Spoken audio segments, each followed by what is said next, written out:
Today we're talking about protein, the benefits of it, how much you need, really just everything surrounding it. The big thing that a lot of you can benefit from is the end of this, where we're going to talk about ways to get more protein in, ways to hit your goals, because that's one of the biggest struggles that most people have.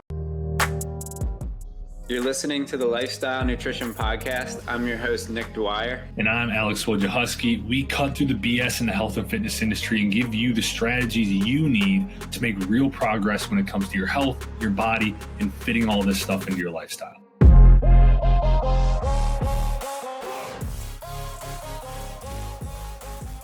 What's going on, man? Nick, what's up, dude? Yeah, just fucking grinding away, man. It's we got dumped on with like over a foot of snow here in Minnesota this week. Literally, they said it was supposed to be like 6 to 10 inches, but fuck, I think we got like 16 inches in like a day and a half, 2 days. Dude, that's insane because It's the exact opposite here where it's like 60 degrees. 60? So you got people out there in shorts? Yeah, I'm wearing shorts right now.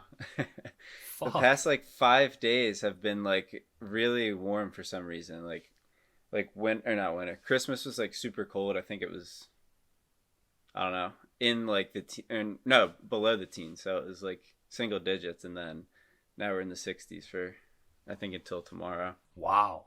I guess that must be your version of our 35 that we had earlier this week. Because that, honestly, like, it was super fucking cold, and then it was like 35. And honestly, around here, that's a nightmare because it melts everything.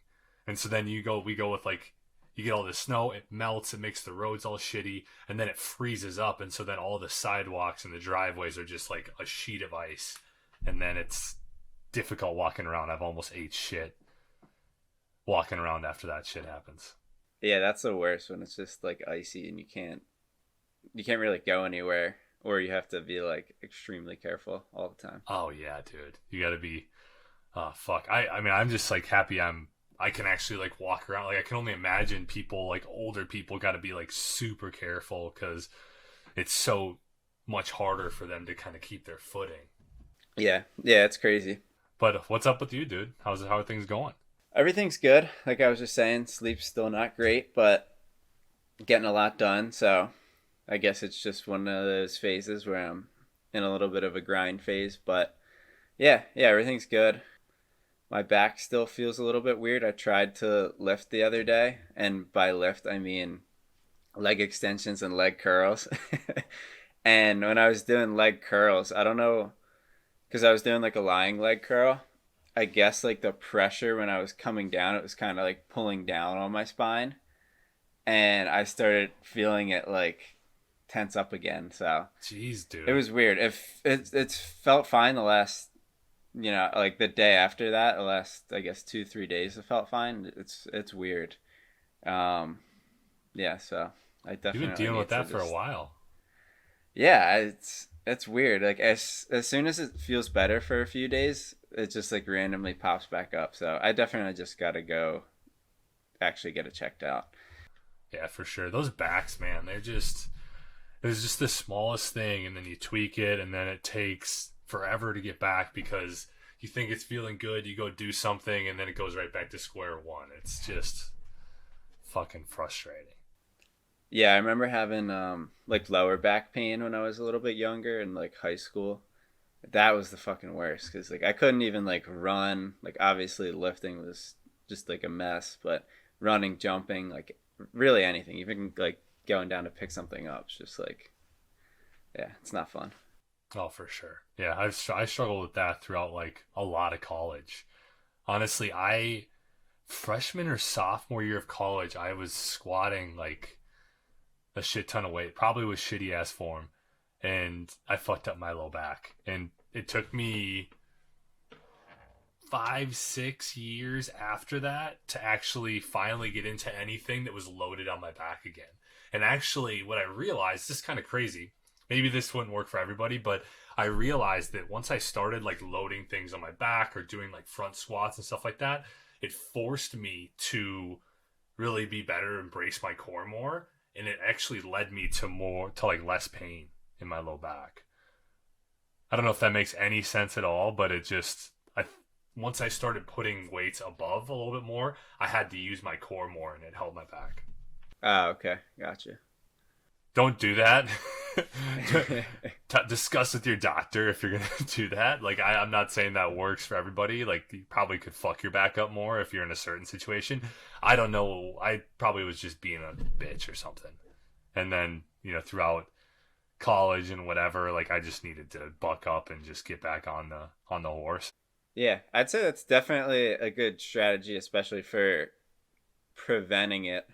Like, not saying to like load heavy ass weights on your back, but do exercises that force you to brace more without needing to like use a belt all the time. Just like you said, a front squat, like, or a goblet squat where you're in the front like that and it's trying to pull you forward. I think it's a good way to prevent some back injuries and get stronger in all areas. Honestly, I don't do a lot of focused core work personally. I try to do like just every exercise. I just try to like use my core, and I do enough like leg stuff where, technically I think that most exercises should be a core exercise. Like, you should be like have a flexed core. You should be that's going to help your posture. That's going to help generally you be able to move more weight and also be more safe with the exercise as well. Yeah, like if you're trying to like really develop like, I guess, the muscle and like how it looks, like get it bigger, then direct core work might be more important. But I think for the most part, like a functional, like strong core can come from those exercises like deadlifts, front squats, where you're just bracing the whole time. Because I'm the same way. Like, I like plank shoulder taps where it's more of an anti-rotation, and then there's some other exercises I like doing, like a more like rotational stuff for like power. I think that stuff's a little bit more fun and can be useful in certain situations. But yeah, I don't like doing like crunches and sit-ups and shit like that. No, I do like toes to bar, leg lifts, I like to do like side planks with like a reach through, like under, where you kind of go up and then you kind of rotate under. I'm huge on those. Otherwise, I mean, shit, like some of the best core exercises are like squats, deadlifts, shit like that. Like, you have to. Otherwise, you're not gonna be able to do any weight, and you're gonna mess up your back. Yeah, for sure. You want to get into it, dude? You ready to go? Let's do it, dude. All right, so today we're talking about protein, the benefits of it, how much you need, and really just everything surrounding it, giving you guys some tips how to get a little bit more in and make it easier on you so you can, lose fat, get stronger, build muscle. This is like, I think, one of the biggest things I see people struggle with. We were talking just before this. Dudes generally don't struggle as much with protein. I feel like in the bodybuilding industry, there's probably a lot of people who are eating more protein than they really need to. Not that there's like a number out there I don't think they've been able to locate a number that's like too much, right? Because like a lot of people will say, oh, it affects your liver and it fucks up your kidneys, or not your liver, your kidneys, like it fucks up your kidneys, but there's not really any actual research out there supporting that stuff. And so it's one of those things, like I work with a lot of women, and it's one of those things that most of the women coming in struggle with. And so I think, like Nick said, today we're going to give you a lot of just initial information on protein and benefits of it. But I think the big thing that a lot of you can benefit from is the end of this, where we're going to talk about ways to get more protein in, ways to hit your goals, because that's one of the biggest struggles that most people have, is being able to hit those higher protein goals. Because the RDA for protein, like the recommended daily allowance for protein, is a lot lower than what's optimal. And so you're going to probably see the number that we tell you should be eating and be like, holy fuck, that is a lot of fucking protein. But know that you can achieve it, and we're going to help you find ways to do that. Starting off with the benefits of protein. So obviously, the one that everyone knows, building muscle, that's the biggest thing that everyone thinks of when they talk about protein. But it can help you preserve muscle mass, help repair damaged tissues, and help with recovery, help preserve bone mass as we're aging, and help through osteoporosis. Yeah, and I love all of that. Like, I think most people, they just link protein to building muscle, right? It's like, oh, it's just going to help me build muscle, but it also, yeah, repairs the muscle. It helps just you preserve the muscle you have. And, you know, to add to that, it is the most satiating macronutrient. So it's going to help keep you fuller for longer. So it's really, really beneficial if you're in a calorie deficit, if you're trying to lose fat, lose weight, whatever. And on top of that, another great benefit when it comes to fat loss is that protein has the highest thermic effect of feeding. And what that basically means is that you're going to literally burn the most calories digesting protein, which is about up to 30%-ish. So like for every 100 calories of protein, you're going to burn 30 calories literally just fucking digesting that, as opposed to like 5 to 15% for fat and for carbohydrates. And lastly, another thing is that it actually helps make certain hormones as well. So there's tons and tons of benefits just beyond the whole build muscle thing that people kind of think. And so it's just, it's amazing, and it's crazy what you can do if you do get enough protein in it. Yeah, I think that's the biggest thing, is understanding that there's more than just building muscle from it. Oh, 100%. And kind of going into the next thing, how much protein do people need per day? Yeah, dude. I think we've probably talked about this a few times, but I always recommend people stay within like the 0.7 to 1.0 grams per pound of body weight. And so what that kind of means for you, if you're somebody who weighs 200 pounds, then what you're going to want to live in is about the 140 to 200 pound range. And you're probably wondering, how do I know how much I should be eating within that range? And a lot of that's going to depend on your own lifestyle, your own goals, how active you are. If you're more active, if you're exercising more, if you're lifting more weights throughout the week, you're going to want more protein. You're going to want to be on that higher end, closer to one gram per pound. If you're going at fat loss, you're also probably going to want to be at the higher end, because that's going to help keep you more full throughout the day. Like we talked about, it's going to help you burn more calories digesting that food. If you're looking at muscle gain, then you're probably going to want to be a little bit lower on the scale. And why that is because protein's more satiating, right? If you're trying to be in a calorie surplus, it's going to be hard to be at these really high amounts of protein and expect to be able to get all this food you need in. And carbs and fats are actually protein sparing nutrients. So like the more carbs and fats that you have in your diet, the less protein you actually need in your diet. But you're going to want to always try to stay at least at that 0.7 if you can. Yeah, I think that's important to note. With the fat gain and muscle gain, I always thought when I was younger, it's just, all right, I'm gaining muscle, as much protein as possible, just get it in. And it really does have that diminishing return, and having those carbs and fats to assist in building muscle and doing other things is really important. And I think, there's definitely a threshold of how much you need. I think probably 1.2 grams per pound of body weight is sort of like the upper limit. I don't think anyone really needs more than that. And being able to put that into carbs and fats will keep you fuller and just help you with other aspects of recovery. 100%, dude. And then also a few more things when it comes to this is like, as you age, you actually need more protein. So this is something that a lot of people don't understand, but you're going to want to preserve that bone mass, that muscle mass as you age. And it's going to help prevent sarcopenia. So sarcopenia is like that involuntary loss of that muscle mass that happens as we age, and that strength as well. And so this happens, and a lot of people don't understand that as you get older, you're going to want to increase that protein to help with that muscle and that bone loss.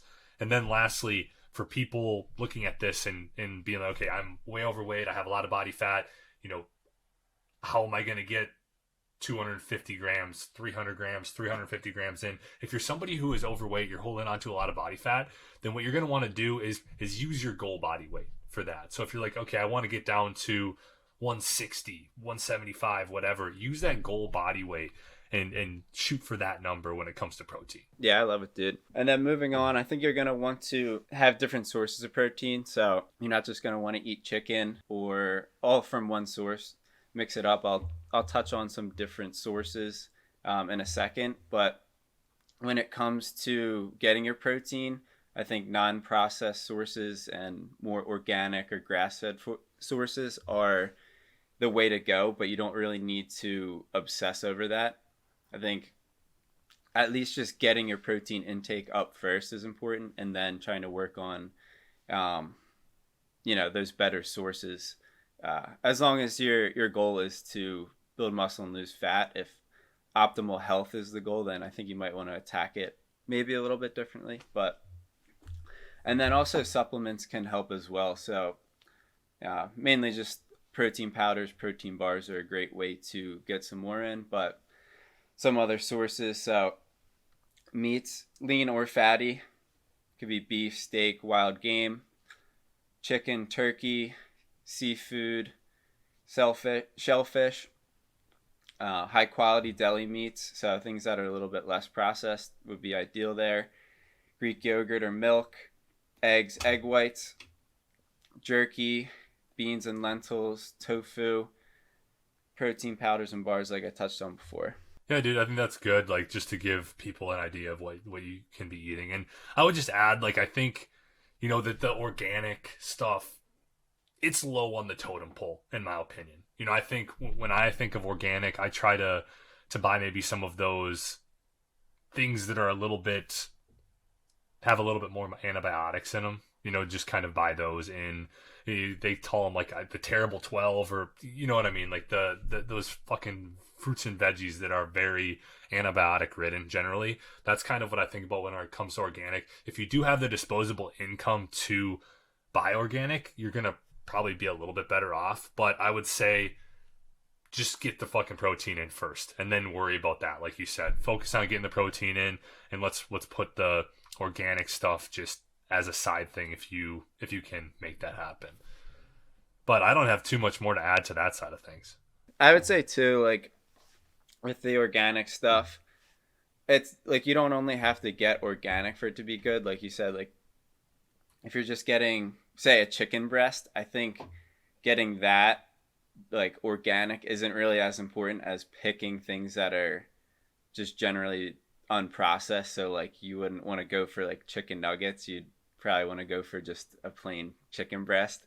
But again, it's just important to make sure you can get that protein in first and then kind of go from there.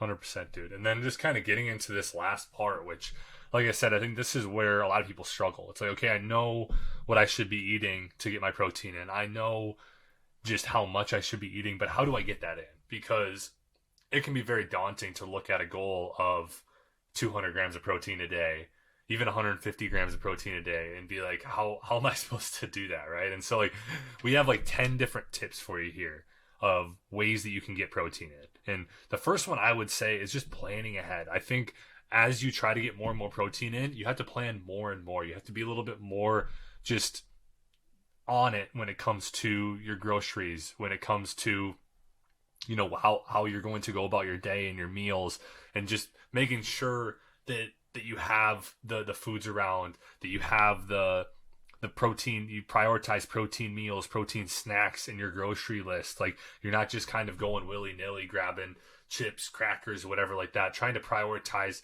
those meats and everything like that. And I'd say that the easiest way that you're going to be able to get to those goals is by prioritizing plenty of meat and fish in your diet. And I know some people are a little bit, and if you're a vegetarian, it becomes a lot harder for you to get protein in. And that's kind of, I would say, the big drawback for that. I think there's plenty of people who do that for the right reasons. I think there's other people who maybe are not doing it for the right reasons. And in those cases, you're probably going to be a lot better off trying to have meat and different options that are non-vegetarian in your plan. Because I think the easiest way, like I said, to get this protein is going to be prioritizing things like chicken, beef, steak, salmon, tilapia, other fish. Those are loaded with protein. Literally, like 4 ounces of chicken is going to have somewhere around 30 grams of protein. And so if you think about, if I have a goal of 150 grams a day, if I have a few of those things of like 4 ounces of chicken or turkey or whatever in my meals, if I'm going to have a lot easier time getting to that goal if I don't have meat and fish and all that stuff in there. And then another few here before I let Nick pop in. Build around that protein source. And so kind of, like I said, you have meat, fish, there's different options as well. Greek yogurt, stuff like that. I'll build meals around that. But build around that protein source. Just find, okay, I'm going to have chicken in this. Now I'm going to build in carbs. I'm going to build in veggies. It's the easiest way to do this. It's the easiest way to do it when you're eating out as well, is to look, okay, where's my main protein source for this meal? And then from there, let's figure out what the rest of the meal is going to look like. And I think that's a really, really easy to do it. And lastly, splitting your goal across the meals. And so if you look at that goal, if you're like, okay, my goal is 150 grams a day, that's really daunting, right? But if you look at it and you're like, okay, I'm going to eat 3 meals, I'm going to have 2 snacks, you start to split that across the day. 3 meals would be around maybe 45 grams of protein each in those meals. You got 2 snacks with 10 grams, and you're able to get to that 150 gram a day goal. And that makes it a little bit easier. It's like, hey, I just have to get 45 grams in each meal. Then you can start planning those meals. You can build them around a protein source, and you can make your life a lot easier when it comes to hitting that goal. Yeah, and then I think also getting started in the beginning of the day with a high protein breakfast or meal is going to give you a great start to the day and make it feel less daunting as you're getting towards the end of the day, like trying to fit a lot in. So having like some breakfast options that are like a go-to for you is definitely a good idea. And then also looking at what you have, what you're eating right now, like some of the meals you have, see how you can add some protein in it. Can you put like a meat in there, or even just increase the volume of some of it? Like I touched on before, supplementing with protein powders and shakes is a great way to get it in, especially if you're not really feeling hungry, since it's not as dense. And then, being able to use that protein powder to throw into other things like oatmeal, yogurt. Those are just some of the things off the top of my head. And then protein bars when you're in a pinch, something that you can just grab and have like whenever you need it. So I think those are some great ways to get some more protein in. Absolutely, dude. And then just to kind of wrap it up, like utilizing things like cottage cheese, like Greek yogurt in some of your recipes as toppings on things, in your smoothies, in your shakes. You can put protein powder in your shakes, smoothies as well. Like all of this stuff is going to help. Like I like to use powdered peanut butter sometimes, like putting that in your shakes, putting that, like using that if you're going to have like toast or some shit, like it's going to add a little bit of protein to it. Other things, like if you're like, I'm struggling to eat this much protein, like bone broth can add some protein to it. There's a lot of different ways you can do it, but I think some of the big ones, just some of the big takeaways, is just like splitting those goals up, trying to add a little bit more to each meal, like even. And I would say also not going directly up to that goal. If you're currently at like 50 grams a day, and your goal, if we tell you and you calculate, you're like, okay, I got to get up to 150 grams, don't go right up to 150 grams. First off, you're going to run into a lot of issues when it comes to gut health, digestion, shit like that. But also, it's going to be very difficult to do that. And so ease your way up there, add a little bit to each day, add a little bit to each meal, and slowly work your way up there. And just, I can't stress enough, plan.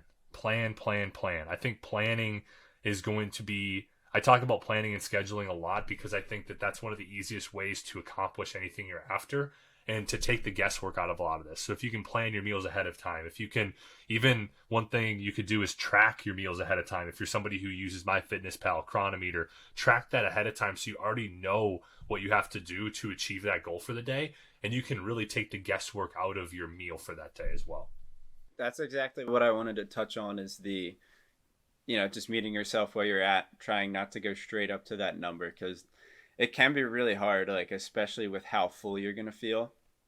So that's huge. And then on the planning aspect of it, I think just prepping, like if you don't prep meals at all, at least just start to prep your protein. Just cook different meats throughout the week, have a plan for that. I think it can make everything else pretty easy, because most of the other things that you're going to have might not need as much preparation, or you can fit other things that are, that take less preparation in there along with your protein. Well said, dude. I don't have too much more to add there. I think that on this one, we gave some good tips. Hopefully for everybody who's listening, you got some good things that you can take, some good action items.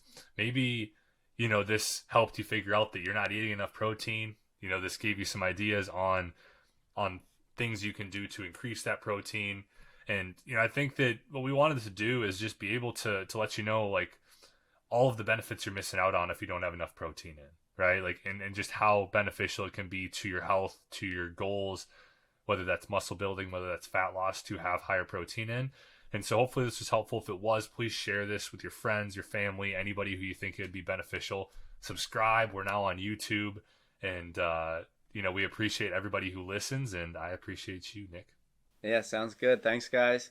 If you have anything you want to see us do, any like topics you want to know about, any questions, please leave a comment, send us a message. You know, we're definitely open to do some more stuff and kind of branch out, see what you guys want to, want to see. Absolutely.